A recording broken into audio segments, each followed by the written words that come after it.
Disallow the New Zealand mandatory fortification of bread with folic acid Amendment Food Standard 2009. Mr. Speaker, it was after a lot of soul-searching and consideration with my colleagues that we decided to take the unusual step of bringing a regs review report to this House and using a notice of motion to disallow a mandatory standard. And, Mr. Speaker, I'd like to give a brief background.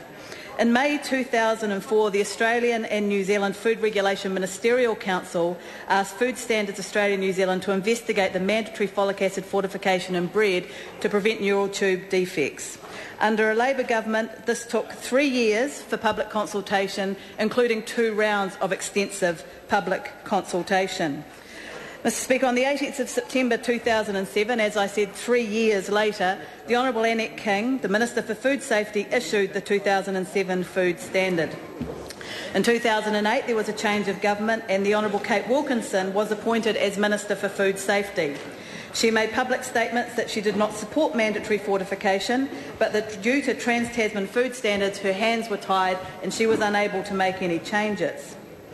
Following a discussion with her Australian counterpart, the Minister was subsequently advised that Australia was comfortable with New Zealand taking its own course on the matter. So on the 22nd of July 2009, the New Zealand Food Standards Authority issued a paper under the Minister's direction. Submissions responding to this discussion paper were due back a mere 3 weeks later. Outrageous. 1 week after that, the Minister was briefed on the outcome of the consultation period, and I will add here that the overview of the submissions noted that 61 preferred the status quo option, 42 preferred the option the Minister went with, which was revocation, and 19 preferred an option of delaying the commencement of mandatory fortification. 6 days later, Minister Wilkinson issued the 2009 Amendment Food Standard. You would note, Mr. Speaker, that this is just over 1 month from start to finish for this process. So on the 11th of February 2010, the Regs Review Select Committee received a complaint from the New Zealand Organisation for Rare Disorders. In August of the same year, the Regs Review Select Committee reported back to this House. Labor members on that committee took the unusual step of putting in a minority report marking and recording our concerns about the consultation process followed by the Minister for Food Safety. The point was made to us by the submitters at Select Committee that the Regs Review Select Committee is the last bastion of protection for those groups out there who want to challenge a regulation made by a government. And, Mr. Speaker, I firmly believe that genuine consultation should be just that. And on an issue this serious and on an issue this important, I don't see how a process of merely 1 month, during which time submitters were forced to rush, during which time we were told by officials at the Regs Review Select Committee that they were under enormous pressure. They could have done a better job if they'd had more time.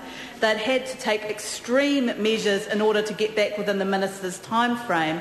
I don't believe that any member of this House should be saying that that is an adequate process to be followed or that that represents genuine consultation, Mr. Speaker. And I want to acknowledge the officials because they did do the best that they could in extremely difficult circumstances. But we have taken the unusual step of bringing this issue to the House because we believe that a line has been stepped over and that the concept of genuine consultation is under threat in this House.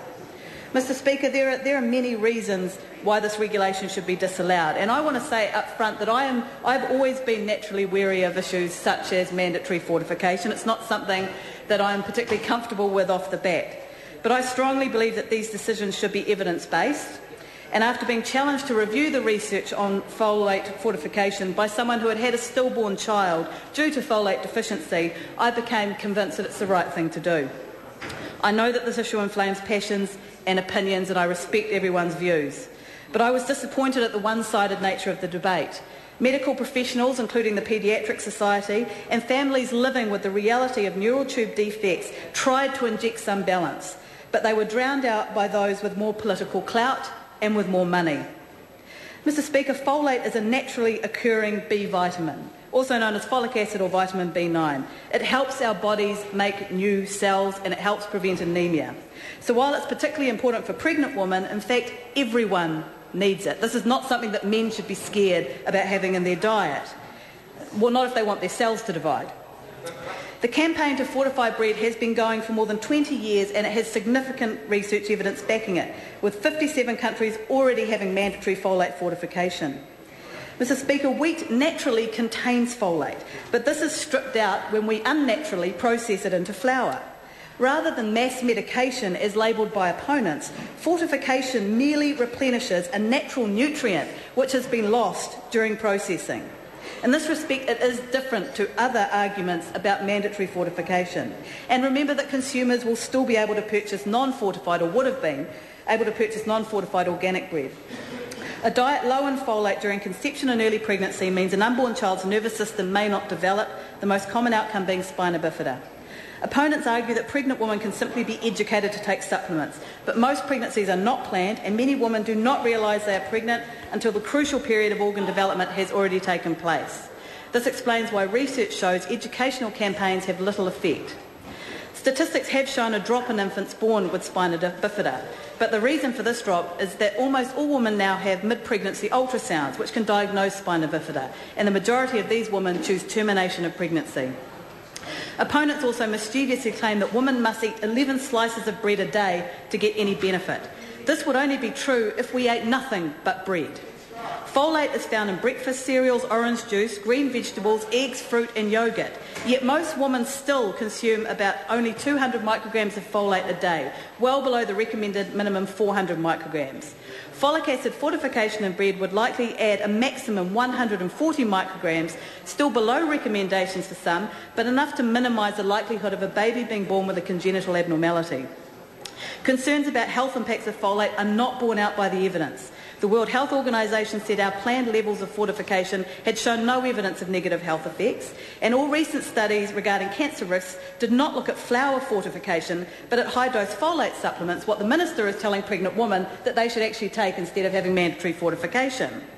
Even the Prime Minister's much-touted science advisor, who was appointed apparently to ensure that good science was paramount in government decisions, had said that there would be about a two-thirds reduction in neural tube defects without significantly elevating folate levels beyond the norm in anybody.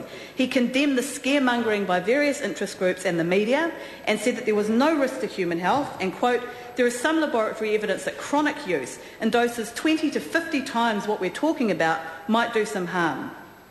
Mr. Speaker, the latest UK research has also shown no risk to health, with any delays occurring because of decisions whether to fortify just bread or all flour.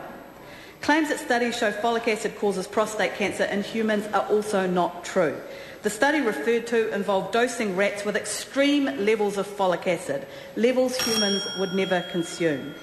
In terms of cost, fortification in the United States added 25 cents to the cost of bread per person per year, which is minimal when you consider the enormous lifetime cost of care for children with these conditions, $400,000 per child per year. But, Mr. Speaker, the most compelling arguments come from the coalition of parents of children with spina bifida. It has long been my experience that parents of children with any kind of medical condition quickly become some of the most informed and up-to-date experts on the topic. They point out that opposition to fortification in New Zealand is about money, not food safety. They say the Bakers Association, who led the opposition, have all agreed to fortification many times during face-to-face meetings over 10 years, as have the National Party. Their plea to government is this, quote, "We don't have the Bakers' budget of thousands of dollars to fight this. We do know this program is soundly based on quality research, full consultation, international support and many hours of taxpayer and volunteer dollars over the past 20 years. Mr. Speaker, the Labor members of the Regulations Review Select Committee believe that their voice deserves to be heard. We believe that they deserved a genuine process, not a rubber stamping exercise at Select Committee.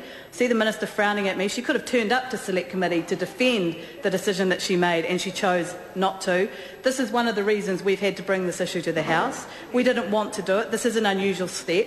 Mr. Speaker, the Regulations Review Select Committee works very, very well together. We're a consensus committee, and it's unfortunate that on this one issue we were unable to come to an agreement that the process followed here was horribly inadequate. It was insulting. Well, the Minister can laugh, but it was insulting to all those who live with this issue every single day of their lives. The Minister could have done better. She could have simply extended the period out and gone through a proper consultation period. She had a number of possibilities available to her. She chose to do none of those. It's a shameful day.